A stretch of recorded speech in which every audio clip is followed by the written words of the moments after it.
നമസ്കാരം, പ്രവാസി മലയാളിയിലേക്ക് സ്വാഗതം. ഗൾഫ് രാഷ്ട്രങ്ങളിൽ വരാൻ പോകുന്നത് നീണ്ട അവധി ദിനങ്ങളാണ്.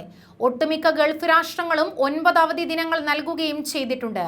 അങ്ങനെ നീണ്ട കാത്തിരിപ്പിന് ശേഷം കൊറോണ വ്യാപനത്തെ തുടർന്നുള്ള നിബന്ധനകൾ നീക്കി ഗൾഫ് രാഷ്ട്രങ്ങൾ ഉണരുമ്പോൾ സുരക്ഷ വർദ്ധിപ്പിക്കുകയാണ് അധികൃതർ. അങ്ങനെ പെരുന്നാൾ അവധിക്കാലത്ത് കനത്ത സുരക്ഷയൊരുക്കി ദുബായ് പോലീസ് രംഗത്തെത്തിയിരിക്കുന്നു. വിവിധ തരം അറിയിപ്പുകളാണ് അധികൃതർ മുന്നോട്ട് വെക്കുന്നത്.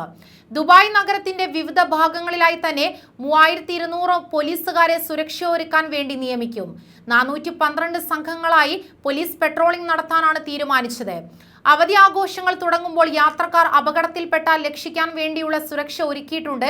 62 വാഹനങ്ങളും 122 ആംബുലൻസുകളുമാണ് ഇത്തരത്തിൽ രാജ്യത്ത് വിന്യസിച്ചത്.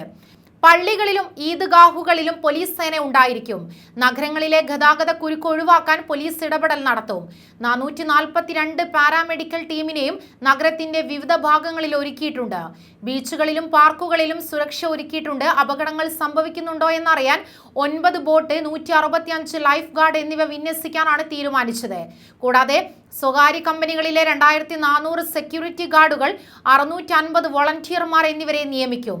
വിനോദസഞ്ചാര മേഖലയിൽ ആളുകൾ കൂടുതൽ എത്തുന്ന സ്ഥലങ്ങൾ ശക്തമായ പെട്രോളിംഗ് ഉണ്ടായിരിക്കും. കുട്ടികളെ കൊണ്ട് പുറത്തിറങ്ങുന്നവർ ശക്തമായ മുൻകരുതൽ നടപടികൾ സ്വീകരിക്കണം. വാഹനത്തിൽ കുട്ടികളെ തനിച്ചാക്കി പോകരുത്. പൊതുസ്ഥലങ്ങളിലും സ്വിമ്മിംഗ് പൂളിലും ബീച്ചുകളിലും കുട്ടികളെ ഒറ്റയ്ക്ക് വിടരുത്. എന്തെങ്കിലും സംശയാസ്പദമായ രീതിയിൽ കണ്ടാൽ 901 എന്ന നമ്പറിൽ വിളിക്കണം. ദുബായ് നഗരത്തിന്റെ വിവിധ ഭാഗങ്ങളിൽ കനത്ത സുരക്ഷയാണ് ഒരുക്കിയത്.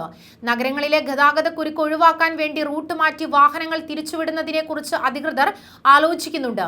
Dubai water canal, festival city തുടങ്ങിയിടങ്ങളിൽ ഗതാഗത കുരുക്ക് ഒഴിവാക്കാൻ ആവശ്യമായ നടപടി സ്വീകരിക്കും. കൂടുതൽ പ്രവാസി വാർത്തകൾക്കായി ഈ ചാനൽ സബ്സ്ക്രൈബ് ചെയ്യുക.